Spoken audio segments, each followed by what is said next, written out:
जय श्री कृष्णा। अध्याय 18। उपसंहार संन्यास की सिद्धि। श्लोक 1।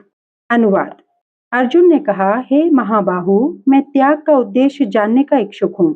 और हे केशिनिषूदन, हे ऋषिकेश, मैं त्यागमय जीवन संन्यास आश्रम का भी उद्देश्य जानना चाहता हूँ। तात्पर्य। वास्तव में भगवत गीता 17 अध्यायों में ही समाप्त हो जाती है।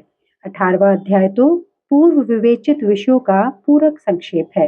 प्रत्येक अध्याय में भगवान बल देकर कहते हैं कि भगवान की सेवा ही जीवन का चरम लक्ष्य है। इसी विषय को इस 18वें अध्याय में ज्ञान के परम गुह्य मार्ग के रूप में संक्षेप में बताया गया है। प्रथम 6 अध्यायों में भक्ति योग पर बल दिया गया है।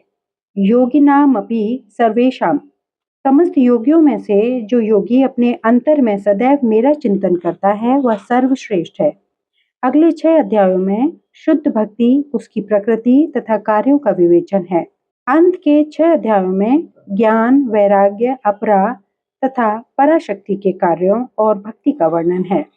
निष्कर्ष रूप में यह कहा गया है कि सारे कार्यों को परमेश्वर से युक्त होना चाहिए, जो ओम तत्सत शब्दों से प्रकट होता है, और ये शब्द परम पुरुष विष्णु के सूचक हैं। भगवत गीता के तृतीय खंड से यही प्रकट होता है कि भक्ति ही एकमात्र जीवन का चरम लक्ष्य है। पूर्ववर्ती आचार्यों तथा ब्रह्मा सूत्र या वेदांत सूत्र का उदाहरण देकर इसकी स्थापना की गई है। कुछ निर्विशेषवादी वेदांत सूत्र के ज्ञान पर अपना एकाधिकार जताते हैं, लेकिन वास्तव में वेदांत सूत्र भक्ति को समझने के लिए है, क्योंकि ब्रह्म सूत्र के रचयिता प्रणेता साक्षात भगवान हैं और वे ही इसके ज्ञाता हैं। इसका वर्णन 15वें अध्याय में हुआ है। प्रत्येक शास्त्र, प्रत्येक वेद का लक्ष्य भक्ति है। भगवत गीता में इसी की व्याख्या है। इस प्रकार द्वितीय अध्याय में संपूर्ण विषय वस्तु की प्रस्तावना सार का वर्णन है, उसी प्रकार 18वें अध्याय में सारे उपदेश का सारांश दिया गया है। इसमें त्याग, वैराग्य तथा त्रिगुणातीत दिव्य पथ की प्राप्ति को ही जीवन का लक्ष्य बताया गया है। अर्जुन भगवत गीता के 2 विषयों का स्पष्ट अंतर जानने का इच्छुक है। एक है त्याग तथा संन्यास। अतएव वह इन दोनों शब्दों के अर्थ की जिज्ञासा कर रहा है। इस श्लोक में परमेश्वर को संबोधित करने के लिए प्रयुक्त ऋषिकेश तथा केशिनिषूदन, ये 2 शब्द महत्वपूर्ण हैं। ऋषिकेश कृष्ण हैं, समस्त इंद्रियों के स्वामी, जो हमें मानसिक शांति प्राप्त करने में सहायक बनते हैं। अर्जुन उनसे प्रार्थना करता है कि वे सभी बातों को इस तरह संक्षिप्त कर दे जिससे वह संभाव में स्थिर रहे। फिर भी उसके मन में कुछ संशय है और ये संशय असुरों के समान होते हैं। अतएव वह कृष्ण को केशी निषूदन कहकर संबोधित करता है। केशी अत्यंत दुर्जय असुर था, जिसका वध कृष्ण ने किया था। अब अर्जुन चाहता है कि वे उसके संशय रूपी असुर का वध करें। श्लोक 2। अनुवाद। भगवान ने कहा, भौतिक इच्छा पर आधारित कर्मों के परित्याग को विद्वान लोग संन्यास कहते हैं और समस्त कर्मों के फल त्याग को बुद्धिमान लोग त्याग कहते हैं। तात्पर्य। कर्म फल की आकांक्षा से किए गए कर्म का त्याग करना चाहिए, यही भगवत गीता का उपदेश है। लेकिन जिन कर्मों से उच्च आध्यात्मिक ज्ञान प्राप्त हो, उनका परित्याग नहीं करना चाहिए। अगले श्लोकों से यह स्पष्ट हो जाएगा। वैदिक साहित्य में किसी विशेष उद्देश्य से यज्ञ संपन्न करने की अनेक विधियों का उल्लेख है।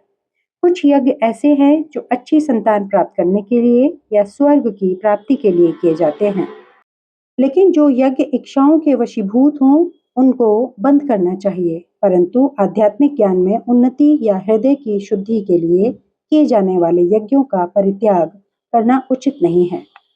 श्लोक 3। अनुवाद। कुछ विद्वान घोषित करते हैं कि समस्त प्रकार के सकाम कर्मों को दोषपूर्ण समझकर त्याग देना चाहिए, किंतु अन्य विद्वान मानते हैं कि यज्ञ, दान तथा तपस्या के कर्मों को कभी नहीं त्यागना चाहिए। तात्पर्य। वैदिक साहित्य में ऐसे अनेक कर्म हैं जिनके विषय में मतभेद हैं। उदाहरणतः यह कहा जाता है कि यज्ञ में पशु मारा जा सकता है, फिर भी कुछ का मत है कि पशु हत्या पूर्णतः निषिद्ध है। यद्यपि वैदिक साहित्य में पशु वध की संस्तुति हुई है, लेकिन पशु को मारा गया नहीं माना जाता। यह बलि पशु को नवीन जीवन प्रदान करने के लिए होती है।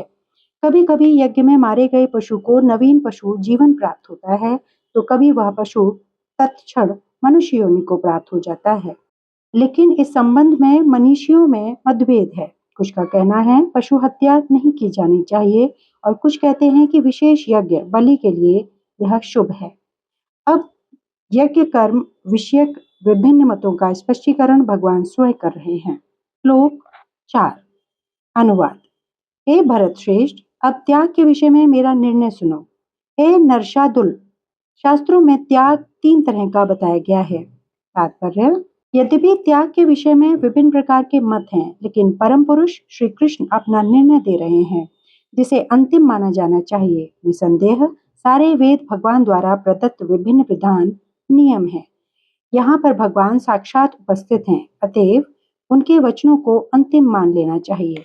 भगवान कहते हैं कि भौतिक प्रकृति के 3 गुणों में से जिस गुण में त्याग किया जाता है, उसी के अनुसार त्याग का प्रकार समझना चाहिए। श्लोक 5 अनुवाद। यज्ञ, दान तथा तपस्या के कर्मों का कभी परित्याग नहीं करना चाहिए, उन्हें अवश्य संपन्न करना चाहिए। निसंदेह यज्ञ, दान तथा तपस्या महात्माओं को भी शुद्ध बनाते हैं। तात्पर्य, योगी को चाहिए कि मानव समाज की उन्नति के लिए कर्म करे। मनुष्य को आध्यात्मिक जीवन तक ऊपर उठाने के लिए अनेक संस्कार पवित्र कर्म हैं।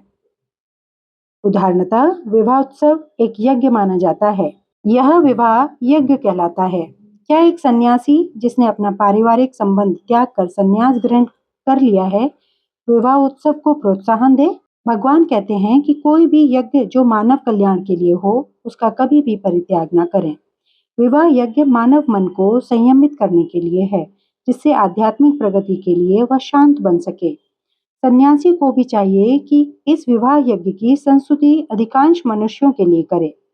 सन्यासियों को चाहिए कि स्त्रियों का संग न करे, लेकिन इसका अर्थ यह नहीं कि जो व्यक्ति अभी जीवन की निम्न अवस्थाओं में है, अर्थात जो तरुण है, वह विवाह यज्ञ में पत्नी न स्वीकार करे। सारे यज्ञ परमेश्वर की प्राप्ति के लिए हैं, अतएव निम्नतर अवस्थाओं में यज्ञों का परित्याग नहीं करना चाहिए। इसी प्रकार दान हृदय की शुद्धि संस्कार के लिए है। यदि दान सुपात्र को दिया जाता है, तो इससे आध्यात्मिक जीवन में प्रगति होती है, जैसा कि पहले वर्णन किया जा चुका है। श्लोक 6 से आगे का वर्णन अगले वीडियो में। धन्यवाद। जय श्री कृष्ण।